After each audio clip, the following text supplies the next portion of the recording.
ನೈತಿಕ ಪೊಲೀಸ್ಗಿರಿ ಬಗ್ಗೆ ಮಾತಾಡ್ತಾ ಇದ್ವಿ. ಮಾತುಕತೆ ಚರ್ಚೆ ಮುಂದುವರ್ಸೋಣ. ಅದಕ್ಕಿಂತ ಮುಂಚೆ ದೆಹಲಿ ಮೆಟ್ರೋ ರೀತಿಯಲ್ಲಿ ಆಯ್ತಾ ನಮ್ಮ ಬೆಂಗಳೂರಿನ ಮೆಟ್ರೋ ಅನ್ನೋ ಪ್ರಶ್ನೆ ಕಾಡ್ತಾ ಇದೆ. ಕಾರಣ ಯಾಕೆ ಹೇಳ್ತಾ ಹೋಗ್ತೀವಿ ಕೇಳಿ. ದೆಹಲಿ ಮೆಟ್ರೋ ರೀತಿ ಆಯ್ತಾ ನಮ್ಮ ಬೆಂಗಳೂರು, ನಮ್ಮ ಮೆಟ್ರೋ? ಹಾಡ ಹಗಲೇ ಜನರ ಎದುರೇ ಯುವ ಜೋಡಿಯ ರೊಮ್ಯಾನ್ಸ್.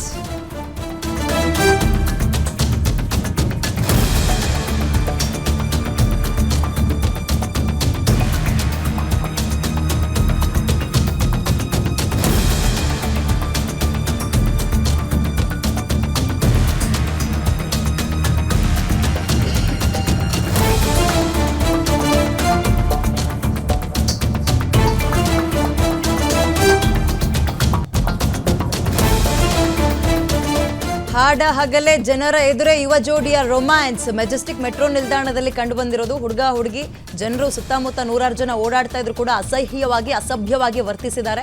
ಸಾರ್ವಜನಿಕ ಸ್ಥಳದಲ್ಲಿ ನಿಂತು ಮೆಟ್ರೋ ಟ್ರೈನಿಗೆ ಕಾಯ್ತಾ ಇದ್ದಂತಹ ಸಂದರ್ಭದಲ್ಲಿ ಈ ರೀತಿಯಾಗಿ ವರ್ತಿಸಿದ್ದಾರೆ. ಹುಡುಗಿಯ ಖಾಸಗಿ ಅಂಗವನ್ನ ಮುಟ್ಟಿ ಖುಷಿ ಪಡ್ತಾರೆ ಹುಡುಗ. ಇರಲಿ, ಅದೇನೇ ಇರಲಿ, ಪಕ್ಕದಲ್ಲಿ ಜನ ಇದ್ರೂ ಕೂಡ ಯಾವ ಆತಂಕ ಅಂಜಿಕೆ ಇಲ್ಲದೆ ವರ್ತಿಸಿದ್ದಾರೆ. ದೆಹಲಿ ಮೆಟ್ರೋ ರೀತಿ ಆಯ್ತಾ ನಮ್ಮ ಬೆಂಗಳೂರು ಅಥವಾ ನಮ್ಮ ಮೆಟ್ರೋ ಅನ್ನುವ ಪ್ರಶ್ನೆ ಕೂಡ ಕಾಡುತ್ತೆ. ಈಗ ನೋಡಿ, ಏನಾದ್ರು ಈ ಥರದ ಕೆಟ್ಟ ಘಟನೆಗಳಾದ ತಕ್ಷಣ ಬೇರೆ ಊರಿನ ಹೆಸರು ತಗೊಳ್ತೀವಿ. ನಮ್ಮಲ್ಲಿ ಇದು ಮುಂದುವರಿತಾ ಇದ್ರೆ ನಾಳೆ ದಿನ ಅವ್ರೂರವರು ನಮ್ಮೂರ ಹೆಸರು ತಗೊಳ್ತಾರೆ. ಹಂಗಾಗ್ತಾ ಇದೆ. ಹಾಡ ಹಗಲೇ privacy, yes, privacy is privacy. ಈ ರೀತಿಯಾಗಿ ವರ್ತಿಸಿದ್ರೆ ಹೋಗಿ ಬರುವಂಥವ್ರಿಗೆ, ಎದುರಿಗಿರುವಂಥವ್ರಿಗೆ ಮುಜುಗರದ ಪರಿಸ್ಥಿತಿ ಅಲ್ವಾ? ಇಂಥದಕ್ಕೂ ಕೆಲ ಆ್ಯಕ್ಷನ್ಗಳಿದ್ದಾವೆ, ಸೆಕ್ಷನ್ಗಳಿದ್ದಾವೆ. ಹಾಕಬೇಕು ಕೇಸ್ನ. ಯಾವುದೇ ರೀತಿಯ ಅಂಜಿಕೆ ಇಲ್ಲ, ಅಳುಕಿಲ್ಲ, ನಾನು ಬೇಕಾದ ರೀತಿಯಲ್ಲಿ ಸ್ವೇಚ್ಛವಾಗಿ ನಾನು ತಿರುಗಾಡ್ತೀನಿ, ವರ್ತಿಸ್ತೀನಿ ಅಂದರೆ ಆಗಲ್ಲ. ಯುವ ಜೋಡಿಯ ರೊಮ್ಯಾನ್ಸ್ ದೃಶ್ಯಕ್ಕೆ ಸೋಷಿಯಲ್ ಮೀಡಿಯಾದಲ್ಲಿ ಭಾರಿ ಟೀಕೆ ವ್ಯಕ್ತವಾಗ್ತದೆ. ಮತ್ತೆ ಮಾಡಲ್ವಾ? ಹಾಡ ಹಗಲೇ ಜನರ ಎದುರೇ ಯುವ ಜೋಡಿ ಬೇಕಾಬಿಟ್ಟಿ ವರ್ತಿಸಿದ್ದಾರೆ. ಮೆಜೆಸ್ಟಿಕ್ ಮೆಟ್ರೋ ನಿಲ್ದಾಣದಲ್ಲಿ ಹುಡುಗ ಹುಡುಗಿಯ ರೊಮ್ಯಾನ್ಸ್. ಸಾಧ್ಯ ಆದರೆ ಆ ವಿಡಿಯೋವನ್ನ ಕೂಡ ನಿಮ್ಮ ಗ್ಯಾರಂಟಿಯಲ್ಲಿ ಹಾಕ್ತೀವಿ ನಾವು. ಸಾರ್ವಜನಿಕ ಸ್ಥಳದಲ್ಲಿ ಜೋಡಿಯ ಅಸಹ್ಯ ಅಸಭ್ಯ ವರ್ತನೆ ಹೋಗುವಂಥವ್ರಿಗೆ, ಬರುವಂಥವ್ರಿಗೆ, ಅದು ನೋಡಿದವ್ರಿಗೆ ಬಹಳ ಮುಜುಗರ ತಂದಿದೆ. ವಯಸ್ಸಾಗಿರೋರು ಓಡಾಡ್ತಾ ಇರ್ತಾರೆ, ಮಕ್ಕಳು ಓಡಾಡ್ತಿರ್ತಾರೆ. ಅದಕ್ಕೆ ಹೇಳಿದ್ದು, ಎಲ್ಲದಕ್ಕೂ ಎಲ್ಲ ಜಾಗ, ಎಲ್ಲ ಸಮಯ ಎಲ್ಲವೂ ಇರುತ್ತೆ. ಈ ರೀತಿಯಾಗಿ ಬೇಕಾಬಿಟ್ಟಿ ವರ್ತಿಸ್ಬಿಟ್ರೆ ಹೆಂಗೆ? ಯುವ ಜೋಡಿಯ ರೊಮ್ಯಾನ್ಸ್ ದೃಶ್ಯಕ್ಕೆ ಸೋಷಿಯಲ್ ಮೀಡಿಯಾದಲ್ಲಿ ಭಾರಿ ಟೀಕೆ ವ್ಯಕ್ತವಾಗ್ತದೆ. ಎಸ್, ಆ ದೃಶ್ಯವನ್ನ ನಿಮ್ಮ ಮುಂದೆ ಇಡ್ತಾ ಇದ್ವಿ. ಇದು ನಮ್ಮೂರ್ನಲ್ಲಾಗಿರುವಂತಹ ಘಟನೆ. ಬಟ್ ಅಲ್ಲಿರೋರು ಯಾರು ಕೇಳ್ಬೇಕಪ್ಪ, ಈ ರೀತಿಯಾಗಿ ವರ್ತಿಸೋಕೆ ಯಾಕೆ ಬಿಟ್ರು? ಅಕ್ಕಪಕ್ಕದಲ್ಲಿ ನಿಂತ್ಕೊಂಡಿರೋರು ನೀವು ಜವಾಬ್ದಾರಿ ಆಗ್ತೀರಿ, ಕೇಳಿ.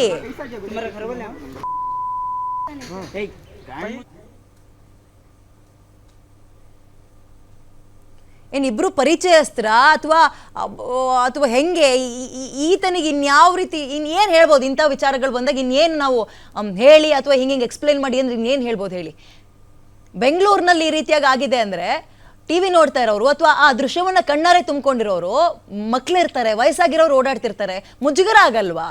ಏನು ಮೆಸೇಜ್ ಪಾಸ್ ಆಗ್ತಾ ಇದೆ ಬೆಂಗಳೂರಿನಲ್ಲಿ? ಯಾಕೆ ಬೆಂಗಳೂರು ಇಷ್ಟೊಂದು ಹಾಳಾಗ್ತಾ ಇದೆ, ಹದಗೆಡ್ತಾ ಇದೆ? ಒಳ್ಳೊಳ್ಳೆ ಹೆಸರಿಟ್ಕೊಂಡಿದ್ದು ಬೆಂಗಳೂರಿನಲ್ಲಿ ಇಂಥ ಘಟನೆಗಳು ಮರುಕಳಿಸ್ತಾ ಇರೋದಾದ್ರು ಯಾಕೆ? ಅದಕ್ಕೆ ಹೇಳಿದ್ವಿ. ಈಗ ನೋಡಿ, ದೆಹಲಿ ಮೆಟ್ರೋ ಆಗ್ಬಿಡ್ತಾ ಅಂತ ನಮ್ಮ ಮೆಟ್ರೋನ್ ಕೇಳ್ತಾ ಇದೀವಿ ನಾವು. ನಾಳೆ ದಿನ ಇಂಥದ್ದೇ ಸುದ್ದಿ ತಗೊಂಡು ಬೇರೆ ರಾಜ್ಯದವ್ರು ಕೇಳ್ತಾರೆ, ಬೆಂಗಳೂರು ಮೆಟ್ರೋ, ನಮ್ಮ ಮೆಟ್ರೋ ಆಗ್ಬಿಡ್ತಾ, ಬೆಂಗಳೂರಿನಲ್ಲಿ ಆದಂಗಾಯ್ತಾ ನಮ್ಮೂರು ಅಂತ ಅವರು ಕೂಡ ಕೇಳ್ತಾರೆ.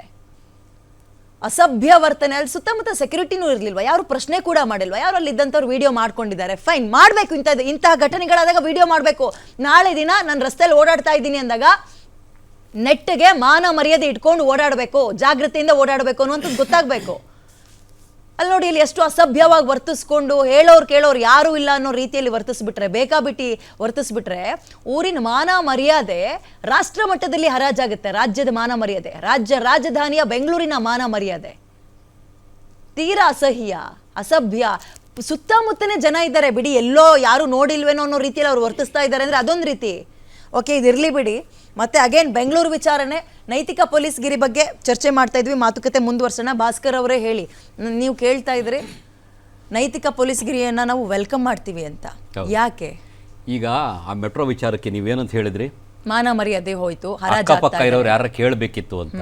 ಅದು ನೈತಿಕ ಪೊಲೀಸ್ಗಿರಿ ಆಗಲ್ವಾ? ನೈತಿಕ ಪೊಲೀಸ್ಗಿರಿ ಯಾರಾದ್ರೂ ಆಗಲ್ವಾ? ಆಗಲ್ಲ. ಅವರು ಮಾನ ಮರ್ಯಾದೆ ಇಲ್ಲದೆ ನಡ್ಕೊಂಡಾಗ, ಯಾರೋ ನಮ್ಮಂತವ್ರು ಹೋಗಿ ಕೇಳಿದಾಗ ಕೆಟ್ಟ ಪದಾನ ಬಳಕೆ ಮಾಡಿದ್ರು, ಆಗ ಜಗಳ ಆಗುತ್ತೆ, ವಿರಸ ಆಗುತ್ತೆ, ಹೊಡೆದಾಟ ಆಗುತ್ತೆ. ಅದು ಮಾರಲ್ ಪೊಲೀಸಿಂಗ್ ಆಗಲ್ವಾ? ಕೇಳಿ ನಾನು ಹೇಳೋದು ಅದನ್ನೇ ಕೇಳಿ. ಅಲ್ಲಿ ಹೋಗಿ ಅಲ್ಲಲ್ಲ ಅದೊಂದು ಮಾರಲ್ ಪೊಲೀಸಿಂಗ್ ಆಗುತ್ತಾ ವರ್ತಿಸ್ಬೇಡಿ ಅನ್ನೋದು ಒಂಥರ, ನೀನ್ ಯಾರೋ ಕೊರಳು ಪಟ್ಟಿ ಇಟ್ಕೊಳ್ಳೋದು, ಹೊಡೆಯೋದು, ಅದು ನೈತಿಕ ಅಂದ್ರೆ ಈಗ ಅವ್ರಿಗೆ ಅಲ್ಲಿ ಹೋಗಿ ಏನ್ ಹೇಳ್ಬೇಕಂತೀರಿ ನೀವು?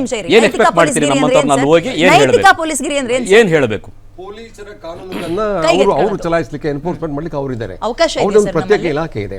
ಆ ಇಲಾಖೆ ಹೊರತುಪಡಿಸಿ ಇತರೆ ಯಾವುದೇ ಸಂಘಟನೆಗಳು, ಯಾವುದೇ ಧರ್ಮದ ಸಂಘಟನೆಗಳು ತಾವು ಪೊಲೀಸರ ರೀತಿ ಆವಾಜ್ ಹಾಕಿ ಒಂದು ಅವರಿಗೆ ಎದುರಿಸಿ ಬೆದರಿಸಿ ಒಂದು ಅವರನ್ನ ಭೀತಿಗೊಳಿಸ್ತಕ್ಕಂತ ಇದ್ದ ಕೆಲಸ ಇದೆ. ಅದಕ್ಕೆ ನೈತಿಕಗಿರಿ ಅಂತ, ನೈತಿಕಗಿರಿ ಪೊಲೀಸ್ ನೈತಿಕಗಿರಿ ಅಂತ ಅದನ್ನ ತಡಿಬೇಕಾದ್ದು. ಅದನ್ನ ಇಲ್ಲ, ಕಾನೂನಲ್ಲಿ ಖಂಡಿತ ಅವಕಾಶ ಇಲ್ಲ.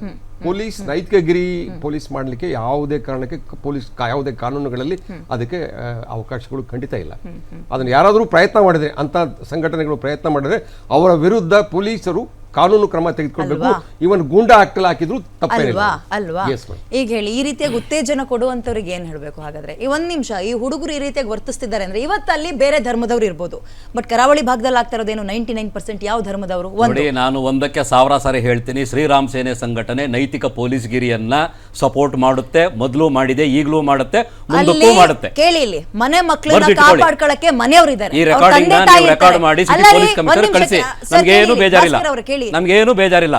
ನಮ್ಮ ಹೆಣ್ಣು ಮಕ್ಕಳನ್ನ ನಾವು ಉಳಿಸ್ಕೋಬೇಕಾಗಿದೆ. ವಾಯ್ಸ್ ಗಟ್ಟಿದೆ ಅಂತ ತಕ್ಷಣ ನೀವು ಹೇಳಿದ್ ಸರಿಯಾಗುತ್ತೆ ಅಂತಲ್ಲ, ನಾನು ಮಾತಾಡೋದಕ್ಕೆ ಬಿಡಿ. ಆಯ್ತು, ಒಂದ್ ಕೆಲಸ ಮಾಡಿ, ನಿಮ್ಮ ಮನೇಲಿ ಎಷ್ಟು ಜನ ಮುಸ್ಲಿಮ್ಸ್ ಮದುವೆ ಆಗಿದ್ದಾರೆ? ಕೇಳಿ, ಇಲ್ಲಿ ನಾನು ಹೇಳೋದನ್ನ ಕೇಳಿ. ನಿಮ್ಮ ಮನೆಯಲ್ಲಿ ಎಷ್ಟು ಜನ ಮುಸ್ಲಿಮ್ಸ್ ಮದುವೆ ಆಗಿದ್ದಾರೆ? ನಿಮ್ಮ ಮನೆಯಲ್ಲಿ ಎಷ್ಟು ಜನ ಮುಸ್ಲಿಮ್ಸ್ ಮದುವೆ ಆಗಿದ್ದಾರೆ? ಎಷ್ಟು ಜನ ಆಗಿದ್ದಾರೆ ನಿಮ್ಮ ಮನೆಯಲ್ಲಿ? ನಿಮ್ಮ ಮನೆಯಲ್ಲಿ ಫಸ್ಟ್ ಒಂದು ಮುಸ್ಲಿಂ ಮದುವೆ ಮಾಡಿ, ಆಮೇಲೆ ನೀವು ನನಗೆ ಹೇಳಿ. ವಿಷಯಾಂತರ ಮಾಡಬೇಡಿ. ತಂದೆ ತಾಯಿ ನೋವು ಏನಂದ್ರೆ ನಿಮಗೆ ಗೊತ್ತಾ? ತಂದೆ ತಾಯಿ ಇದ್ದಾರೆ, ನೀವು ಯಾರು ಗುತ್ತಿಗೆ? ಹೌದು, ತಗೊಂಡಿದ್ದೀವಿ. ಹೌದು, ತಗೊಂಡಿದ್ದೀವಿ. ನಾವು ತಗೊಂಡಿದ್ದೀವಿ ಗುತ್ತಿಗೆನ, ನಾವು ತಗೊಂಡಿದ್ದೀವಿ. ಶ್ರೀರಾಮ ಸೇನೆ ಹಿಂದೂ ಧರ್ಮವನ್ನ ಗುತ್ತಿಗೆಗೆ ತಗೊಂಡಿದೆ. ನಾವು ಹಾಗೆ ಮಾಡೋದು, ನಾವು ಹಾಗೆ ಮಾಡೋದು, ನಾವು ಹಾಗೆ ಮಾಡೋದು, ಹಾಗೆ ಮಾಡೋದು. ನಿಮ್ಮ ಸಪೋರ್ಟ್ ನಮಗೆ ಬೇಕಿಲ್ಲ, ನಿಮ್ಮ ಸಪೋರ್ಟ್ ನಮಗೆ ಬೇಕಿಲ್ಲ. ನಾವು ಹಾಗೇನೆ ಮಾಡೋದು. ನಿಮ್ಮಂತವ್ರು ನೋಡ್ಬಿಟ್ಟು ನಾನೊಬ್ಬ ಹಿಂದೂ ಹುಡುಗಿ ಪ್ರೌಡ್ ಇಂದ ಹೇಳ್ಕೊಳ್ತೀನಿ. ಬಟ್ ನಾನು ನೋಡ್ಕೊಳ್ಳಿ, ನಾನು ಹಿಂಗ್ ಹೋಗ್ಬೇಕು, ಹಿಂಗ್ ಬಿಡ್ಬೇಕು ಅಂತ ನಿಮ್ಗಳಿಗೆ ನನ್ನ ಮನೆಯವ್ರು ಗುತ್ತಿಗೆ ಬರ್ಕೊಟ್ಟಿಲ್ಲ ನನ್ನ, ಅಥವಾ ಹಿಂದೂ ಮಕ್ಕಳನ್ನ. ಹಿಂದೂ ಧರ್ಮನ ನಿಮಗೆ ಯಾರು ಗುತ್ತಿಗೆ ಬರ್ಕೊಟ್ಟಿಲ್ಲ. ಇಸ್ಲಾಂ ಹೋಗಿ ಬುರ್ಕಾ ಹಾಕೊಳ್ಳಿ, ಹಿಜಾಬ್ ಹಾಕೊಳ್ಳಿ, ಮಸೀದಿಗೆ ಹೋಗಿ ಯಾರು ಬೇಡ ಅಂತಾರೆ? ಎಂಜಾಯ್ ಇಟ್, ಕೇಳಿ, ಎಂಜಾಯ್ ಮಾಡಿ, ಅದನ್ನ ಯಾರು ಬೇಡ ಅಂತಾರೆ? ಅತಿರೇಕದ ವರ್ತನೆ ಒಳ್ಳೆದಲ್ಲ. ನೋಡಿ, ನಾನು ಹೇಳೋ ತನಕ ಕೇಳಿ. ನನಗೆ ನೀವು ಯಾವ ರೀತಿ ಗುತ್ತಿಗೆ ತಗೊಂಡಿಲ್ಲ ಅಂತ ಹೇಳ್ತಿರೋ, ಅದೇ ರೀತಿ ಹಿಂದೂ ಹೆಣ್ಣು ಮಕ್ಕಳನ್ನ ನೀವು ಗುತ್ತಿಗೆ ತಗೊಂಡಿಲ್ಲ. ಅದೇ ರೀತಿ ನೀವು ಹಿಂದೂ ಹೆಣ್ಣು ಮಕ್ಕಳನ್ನ ಗುತ್ತಿಗೆಗೆ ತಗೊಂಡಿಲ್ಲ, ನೀವು ತಗೊಂಡಿಲ್ಲ. ನನ್ನ ಕರ್ತವ್ಯ, ನಾನು ಹಿಂದೂ ಆಗಿ ಹುಟ್ಟಿದ್ದೀನಿ, ನನ್ನ ಧರ್ಮವನ್ನ ನಾನು ಪಾಲಿಸ್ತೇನೆ. ನನ್ನ ಧರ್ಮದ ಹಿಂದೂ ಹೆಣ್ಣು ಮಕ್ಕಳನ್ನ ನಾವು ರಕ್ಷಣೆ ಮಾಡೇ ಮಾಡ್ತೀವಿ, ನಾವು ರಕ್ಷಣೆ ಮಾಡೇ ಮಾಡ್ತೀವಿ. ಅದನ್ನ ರಕ್ಷಣೆ ಅನ್ನಲ್ಲ, ಗೂಂಡಾ ತರ ವರ್ತಿಸ್ತಾರೆ. ಹೌದು, ನಾವು ಗೂಂಡಾಗಳೇನೆ. ನೀವೆಲ್ಲ ಹೇಳೋದು 1000 ಸರಿ ಹೇಳ್ಬಿಟ್ಟಿದ್ದಾರೆ. 1000 FIR ಆಗಿದೆ ನಮ್ಮ ಮೇಲೆ, ನಾವೇನು ಚಿಂತೆ ಮಾಡಲ್ಲ. ಈ ರೀತಿಯಾಗಿ ನೈತಿಕ ಪೊಲೀಸ್ಗಿರಿ ಆಗಿರೋರ್ ಮೇಲೆ ಕೇಸ್ ಹಾಕ್ಬೇಕು, ಗೂಂಡಾ ಕಾಯ್ದೆ ಹಾಕ್ಬೇಕು. ಓಕೆ, ಈ ರೀತಿಯಾಗಿ ಪ್ರಚೋದನೆ ಕೊಡ್ತಾರಲ್ಲ, ನೀನ್ ಹೋಗು ನಾನು ಇದೀನಿ ಅಂತಾರಲ್ಲ, ಅಂತವ್ರ ಮೇಲೆ ಏನ್ ಕೇಸ್ ಹಾಕ್ಬೇಕು? ಏನಿದೆ ಆಕ್ಟ್ ಏನ್ ಹೇಳುತ್ತೆ ಅದನ್ನ ಹೇಳಿ ಸರ್ ನೀವು. ಅವರನ್ನು ಕೂಡ ಕಾನೂನು ರೀತಿಯಲ್ಲಿ ಅವರನ್ನು ಅದುಬಸ್ತಲ್ಲಿರ್ತಕ್ಕಂಥ ಕಾನೂನು ರೀತಿಯಲ್ಲಿ ಕ್ರಮ ತೆಗೆದುಕೊಳ್ಬೇಕಾದ ಅಗತ್ಯ ಇದೆ. ಅದು ಪೊಲೀಸರು ಮಾಡ್ತಾರೆ. ಅವರು ಯಾರ್ಯಾರು ಅವ್ರಿಗೆ ಸಪೋರ್ಟ್ ಮಾಡಿದರೆ ಅಥವಾ ನೈತಿಕ ಪೊಲೀಸ್ಗಿರಿಗೆ ಪ್ರವೋಕೇಟ್ ಮಾಡ್ತಕ್ಕಂಥವ್ರು ಅಥವಾ ಹಿನ್ನೆಲೆ ಇರ್ತಕ್ಕಂಥವ್ರು ಯಾವುದೇ ರೀತಿಯ ಒಂದು ಧರ್ಮದಲ್ಲಿ ಒಂದು ಗುತ್ತಿಗೆ ಹಿಡಿದ ರೀತಿಯಲ್ಲಿ, ಕಾಂಟ್ರಾಕ್ಟ್ ಹಿಡಿದ ರೀತಿಯಲ್ಲಿ ವರ್ತನೆ ಮಾಡ್ತಕ್ಕಂಥ ಯಾವುದೇ ಧರ್ಮ ಇರಲಿ, ಹಿಂದೂ ಇರಲಿ, ಮುಸ್ಲಿಂ ಇರಲಿ, ಅದು ಸರಿಯಲ್ಲ. ಅದಕ್ಕೆ ವಿರುದ್ಧವಾಗಿ ಅವರು ನಡೆದುಕೊಂಡಾಗ ಕಾನೂನು ರೀತಿ ಕ್ರಮ ತೆಗೆದುಕೊಳ್ಬೇಕಾದ್ದು ಪೊಲೀಸರ ಕೆಲಸ. ಈಗಾಗಲೇ ಪೊಲೀಸರು ಕಾರ್ಯಾಚರಣೆ ತೆಗೆದುಕೊಳ್ತಾ ಇದ್ದಾರೆ, ಮಾಡ್ತಾ ಇದ್ದಾರೆ, ದಸ್ತಗಿರಿ ಮಾಡಿದ್ದಾರೆ, ಅವರ ಮೇಲೆ ಕ್ರಮ ತೆಗೆದುಕೊಳ್ತಾರೆ, ಅವರ ಹಿನ್ನೆಲೆಯನ್ನು ಕೂಡ ತೆಗೆದುಕೊಳ್ತಾರೆ. ಅವ್ರಿಗೆ ಯಾರು ಪ್ರವೋಕೇಟ್ ಮಾಡ್ತಾ ಇದ್ದಾರೆ, ಯಾರು ಪ್ರಚೋದನೆ ಮಾಡ್ತಾರೆ, ಆ ಪ್ರಚೋದನೆ ಮಾಡ್ತಕ್ಕಂಥವ್ರನ್ನು ಕೂಡ ಅವ್ರನ್ನ ಬಯಲು ಮಾಡ್ತಕ್ಕಂಥ ಒಂದು ಜವಾಬ್ದಾರಿ ಪೊಲೀಸರಿಗಿದೆ.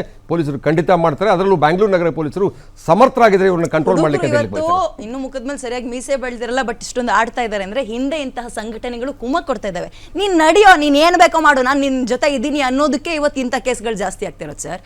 ಕೆಲವು ಎಲ್ಲೆಲ್ಲಿ ಆರಂಭ ಆಯ್ತು ಅಲ್ಲಲ್ಲೇ ಟೊಂಕ ನಡು ಮುರಿದಿದ್ರೆ ಪೊಲೀಸರು ಸರಿಯಾಗಿ ಪಾಠ ಕಲಿಸಿದ್ರೆ. ಅಲ್ಲ ಮೇಡಮ್, ಇಂಥ ಘಟನೆಗಳು ನಡೆದಾಗ ಸಂಭವಿಸಿದಾಗ ಅವರು ಯಾರ್ಯಾರು ಅತಿರೇಕಕ್ಕೆ ಅತಿರೇಕ ಮಾಡ್ತಾರೆ ಅವರನ್ನ ಸನ್ಮಾನ ಮಾಡ್ತಕ್ಕಂಥ ಒಂದು ಬೆಳವಣಿಗೆ ಸಮಾಜದಲ್ಲಿ ಇದೆ. ಅಂದ್ರೆ ಇದಕ್ಕಂತೂ ಕೆಟ್ಟ ಕೆಲಸ ಬೇರೆ ಏನಿಲ್ಲ.